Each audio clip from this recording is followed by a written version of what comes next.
जय जय गौरनिताय।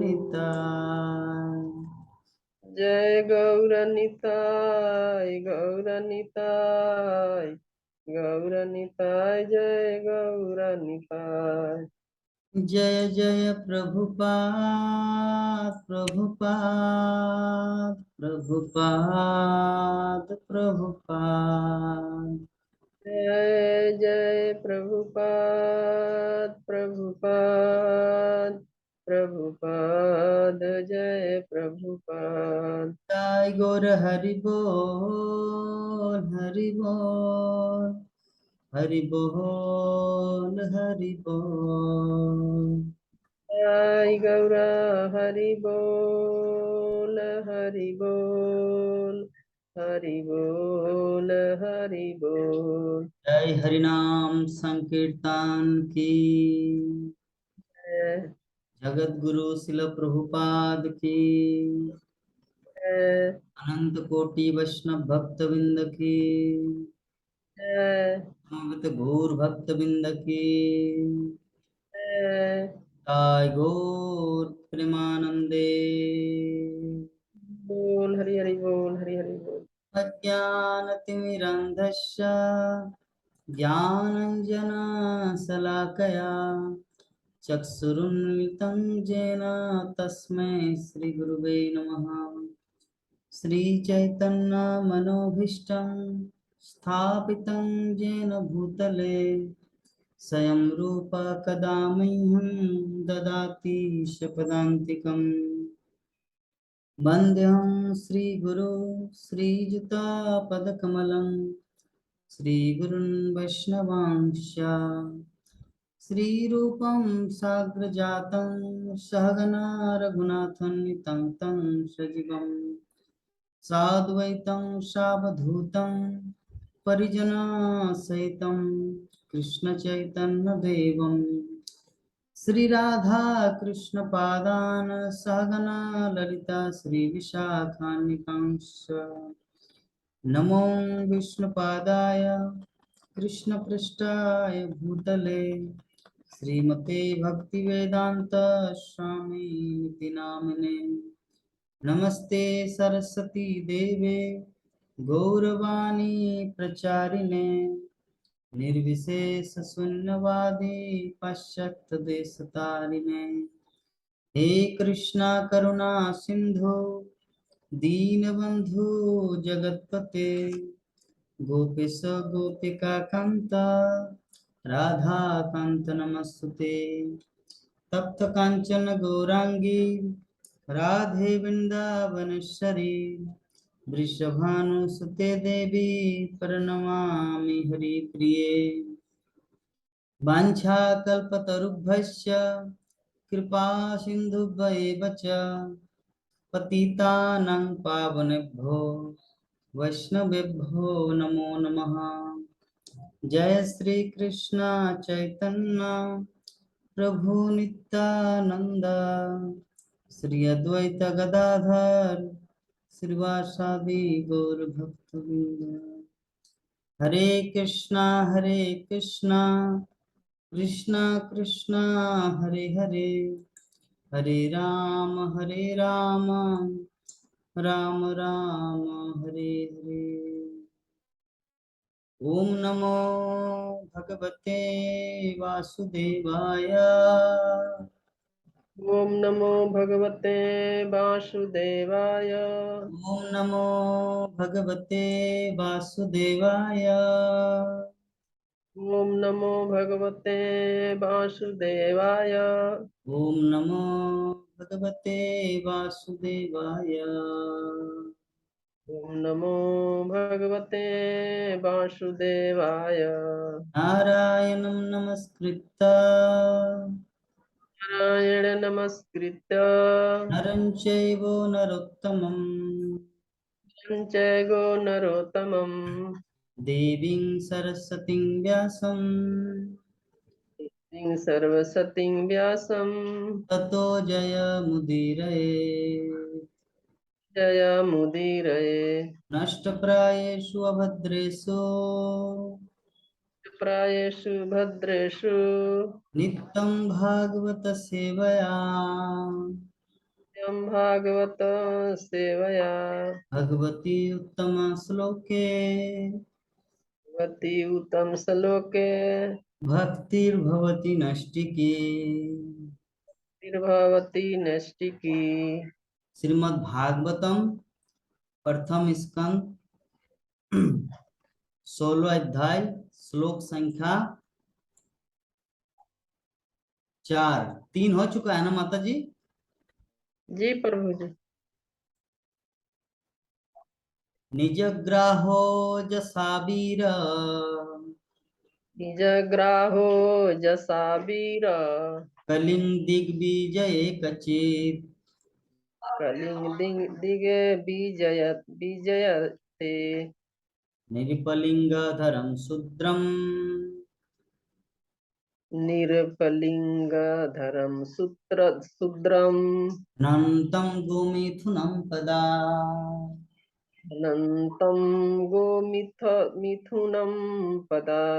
निजग्राहो जसावीर निजग्राहो जसा वीर कलिंग दिग्विजये कचित् कलिंग दिग्विजये कचे कचित् निरपलिंगधरं शूद्रं निरपलिंगधरं शूद्रं अनन्तं गोमिथुं पदा। अनन्तं गोमिथुनं पदा। हरे कृष्ण। हरे कृष्ण। निजग्राहो जसा वीर निजग्राहो जसावीर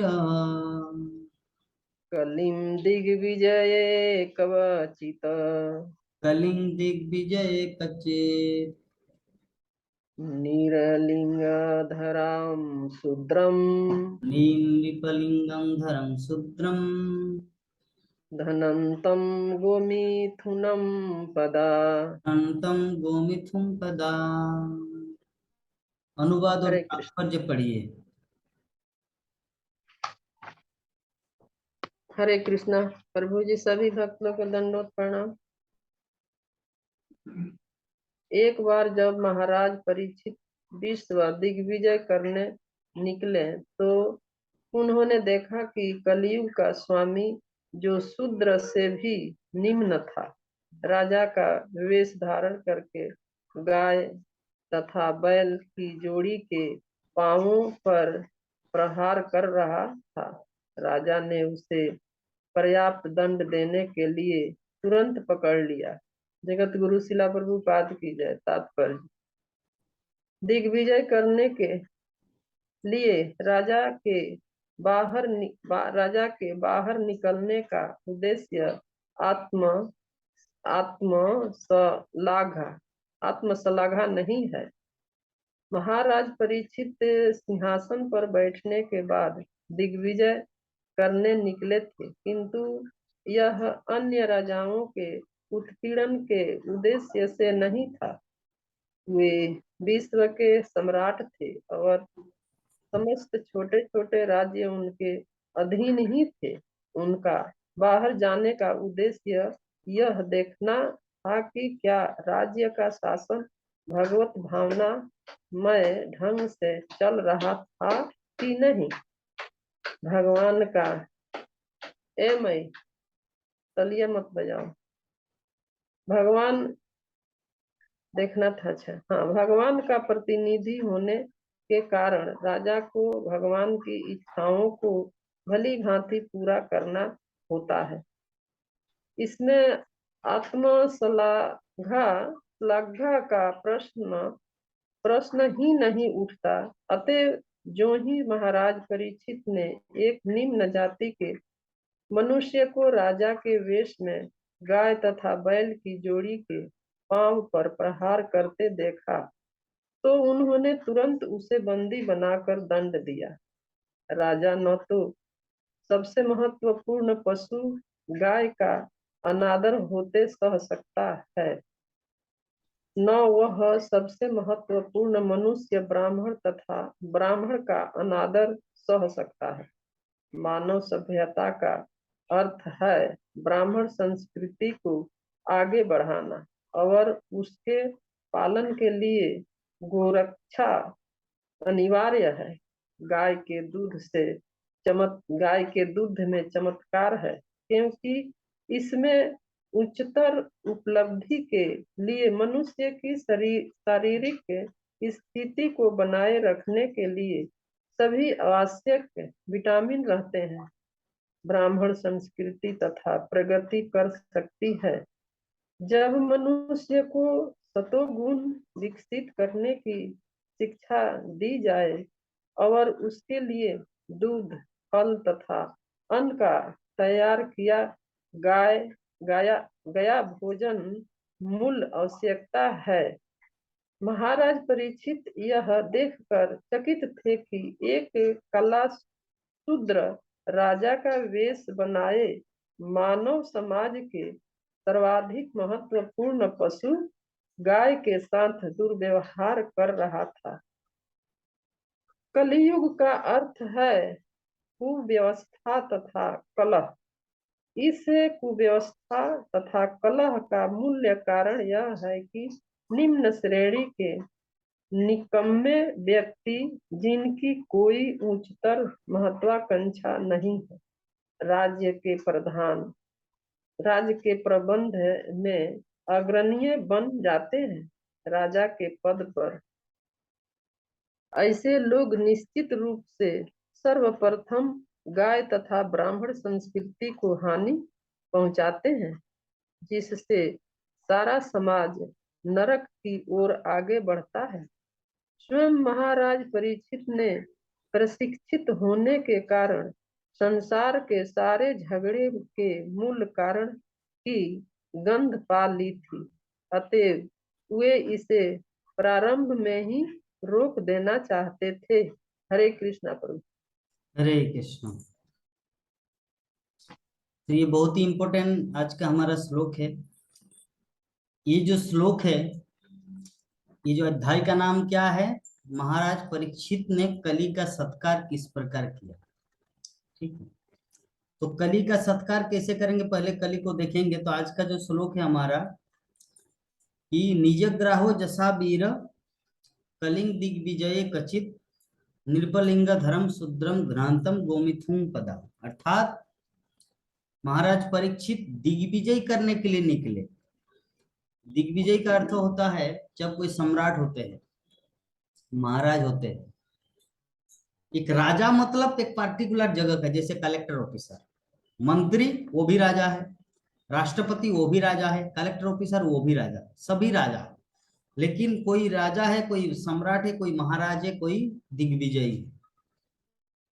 तो परीक्षित महाराज तो सिर्फ पार्टिकुलर हस्तिनापुर का कलेक्टर ऑफिसर नहीं था, पूरे पृथ्वी का राजा था। तो इसको तो प्रमाणित करना है। जो युधिष्ठिर महाराज उनको पदवी दिया, सिंहासन में बैठा दिया, अभी उनको प्रूव करके दिखाना है जगतवासियों की कि सच में हम दिग्विजयी हैं।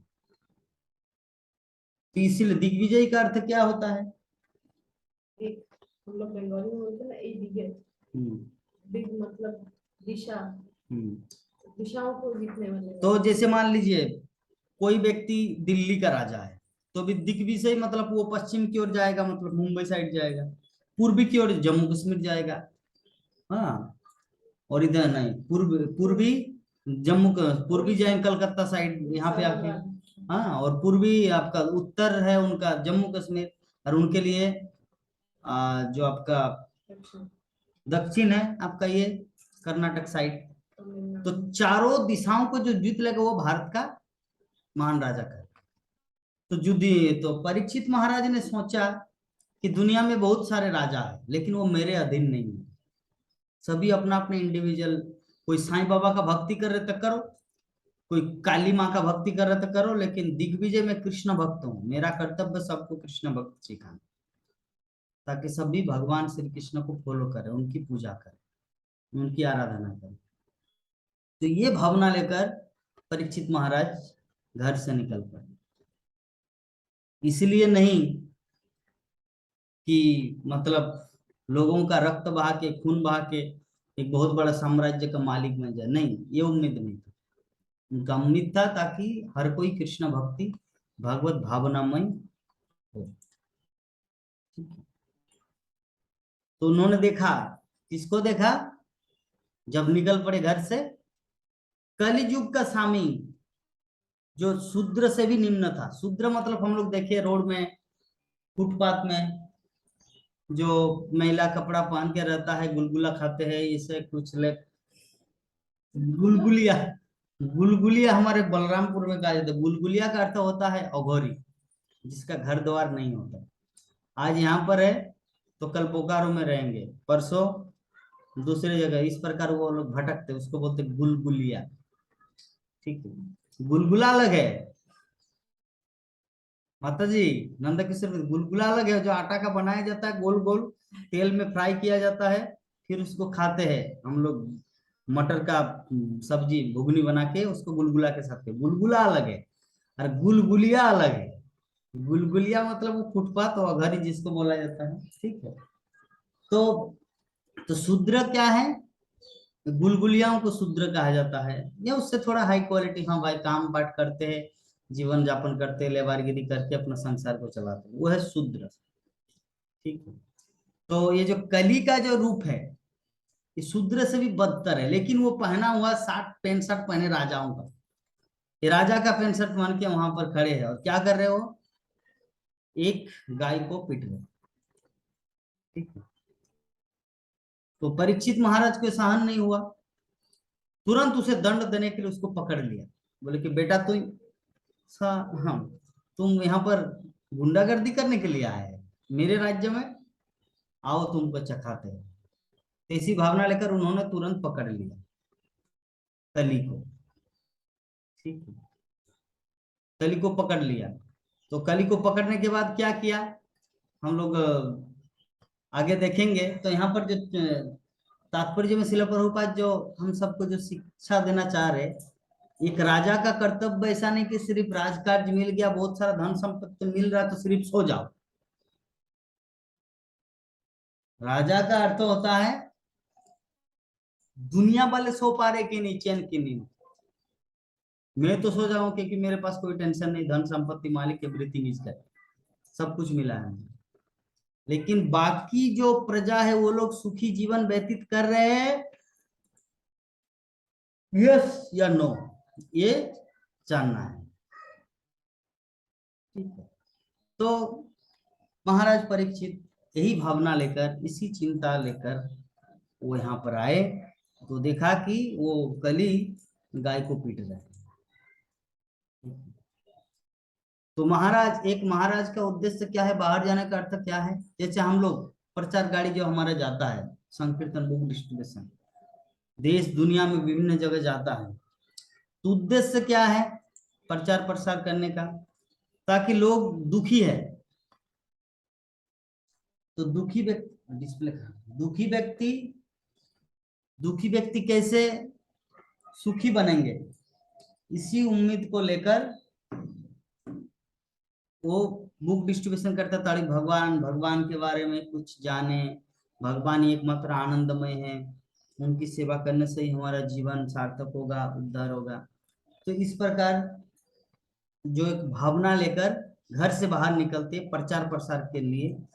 तो परीक्षित महाराज जो निकले थे, दिग्विजय का मतलब हम लोग जैसे पहले बताए खून खराबा करने के लिए तलवार लेके नहीं निकले, बल्कि जगत के लोग शांति से रह पा रहे थे। ये भगवान के प्रतिनिधि होने का यही तो है कारण कि राजा जो है भगवान का प्रतिनिधि होता है, और प्रतिनिधि का मतलब भगवान की इच्छाओं को भली भांति पूरा करना। ठीक है, तो महाराज परीक्षित जैसे ही देखा कि एक गाय तो था, एक बैल कौन है? धर्म, और गाय कौन है? पृथ्वी माता।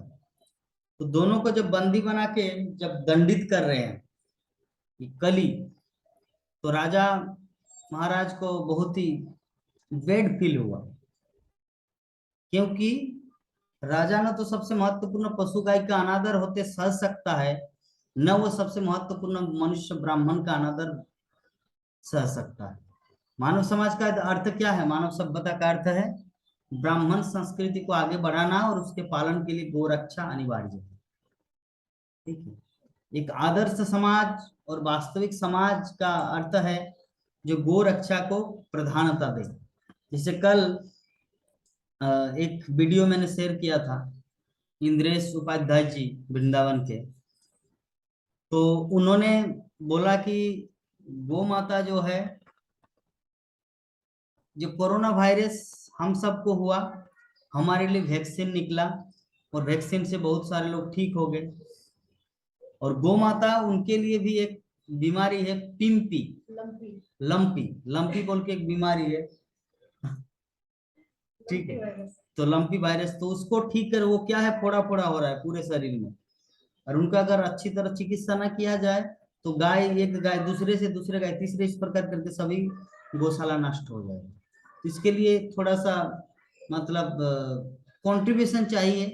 तो महाराज बोले कि देखिए ऐसे में तो हम किसी भी कथा में डोनेशन का उल्लेख नहीं करते, लेकिन इस विषय में मुझे थोड़ा लगा कि गौ माता की सेवा के लिए ये डोनेशन देना जरूरी है।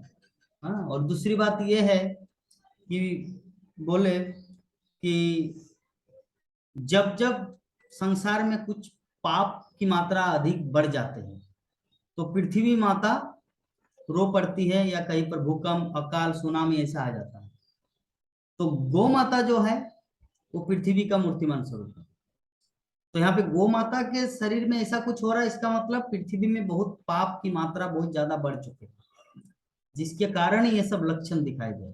इसीलिए हमारा परम कर्तव्य है गौ माता की रक्षा करना। तो शिला प्रभुपाद यही चीज यहाँ पे मेंशन करते हैं कि वास्तविक मानव सभ्यता उसे कहा जाता है जहाँ पे ब्राह्मण संस्कृति को बढ़ावा दिया जाए और गौ माता की रक्षा हो। ठीक है, गौ माता की रक्षा हो और ब्राह्मण संस्कृति को बढ़ाओ। ब्राह्मण संस्कृति मतलब ये जो हम लोग इस्कॉन दुनिया में इसके इसी को ब्राह्मण संस्कृति का, ब्राह्मण मतलब जात गोसाई नहीं, ब्राह्मण मतलब स्पिरिचुअल नॉलेज, आध्यात्मिक ज्ञान, भगवत धाम जाने का जो मार्ग, जो वो ज्ञान है, ये डिस्कशन, इसको कहा जाता है ब्राह्मण संस्कृति। इसको बचाए रखने के लिए गौ माता जरूरी, क्योंकि दूध पीना है, दूध जब तक नहीं पियेंगे तब तक ये भूसा रहेगा माथे पर। दूध पियेंगे तो थोड़ा दिमाग संतुलन, सत्वगुण का लक्षण है दूध, इसीलिए गौ माता की रक्षा जरूरी है। तो गाय के दूध में चमत्कार है, क्योंकि इससे उच्चतर उपलब्धि के लिए, मनुष्य की शारीरिक स्थिति को बनाए रखने के लिए सभी आवश्यक विटामिन रहते हैं। ब्राह्मण संस्कृति तभी प्रगति कर सकती जब मनुष्य को सतगुण विकसित करने की शिक्षा दी जाए, और ये इसके लिए दूध, फल, अन्न का तैयार किया गया भोजन मूल आवश्यकता है। तो महाराज परीक्षित ये देखकर चकित थे कि काला शूद्र, ब्लैक लेबर, राजा का बेस बनाए मानव समाज के सर्वाधिक महत्वपूर्ण पशु गाय के साथ दुर्व्यवहार कर रहा था। उनको थोड़ा दुख लगा और साथ साथ में क्रोध भी हुआ महाराज परीक्षित को। तो कलियुग का क्या अर्थ है, हम लोग इसको समझ गए। कलियुग का मतलब कुव्यवस्था, अर्थात जो चीज होना चाहिए वो नहीं होना, और जो नहीं होना चाहिए वो होना, इसको कहा जाता है कुव्यवस्था। सुव्यवस्था और कुव्यवस्था, सुव्यवस्था मतलब जिसका जिस प्रकार का क्वालिटी है उनको उस तरह का चीज प्राप्त होना। कल हम फेसबुक में क्लिप्स देख रहे थे, एक फोटो शेयर किया हुआ था, कोई एमए पास, पीएचडी, बीए, वो होटल में जाके रेस्टोरेंट में खाना पका रहे हैं, कोई बर्तन धो रहे हैं, कोई सब्जी काट रहे हैं। क्यों? क्योंकि वो लोग इतना पढ़ाई लिखाई किए फिर भी ऐसा नौकरी नहीं मिला। तो इसके पीछे और एक रीजन है कि इसका मतलब वो अच्छी तरह पढ़ाई लिखाई नहीं किए थे, ऐसे मैट्रिक पास, टीटीएमसी, टीटीएमटी, टेने टूने मैट्रिक पास, टीटीएमटी हमारे रामायपुर वो बोलते हैं। हाँ, टेने टूने मैट्रिक पास मतलब खिस्तान के, हाँ जिसे बोले क्वालिटी नहीं है, लेकिन फिर भी इधर से उधर ये चोरी मारा करके चलो पास कर लो, इसलिए उनका क्वालिटी नहीं है, जस्ट सर्टिफिकेट बनाए, इसलिए उनको बर्तन मांजना पड़ रहा है रेस्टोरेंट में। ठीक है, तो कुव्यवस्था हम लोग समझ गए। कलियुग मतलब कुव्यवस्था। कलह का मूल कारण यह है कि निम्न श्रेणी के निकम्मे व्यक्ति जिनकी कोई उच्चतर महत्वाकांक्षा नहीं है, राज्य के प्रबंध में अग्रणी बन जाते हैं, समाज का नेता बन जाते हैं, मुख्यमंत्री बन जाते हैं, और राजा के पद पर ऐसे लोग निश्चित रूप से सर्वप्रथम गाय तथा ब्राह्मण संस्कृति को हानि पहुंचाते हैं, जिससे सारा समाज नरक की ओर आगे बढ़ता है। तो स्वयं महाराज परीक्षित ने प्रशिक्षित होने के कारण संसार के सारे झगड़े के मूल कारण की गंध पा ली थी, अतः वो इसे प्रारंभ में ही रोक देना चाहते थे। ठीक है, हम लोग यहाँ पे समझ गए कि परीक्षित महाराज इस तत्व को समझ गए।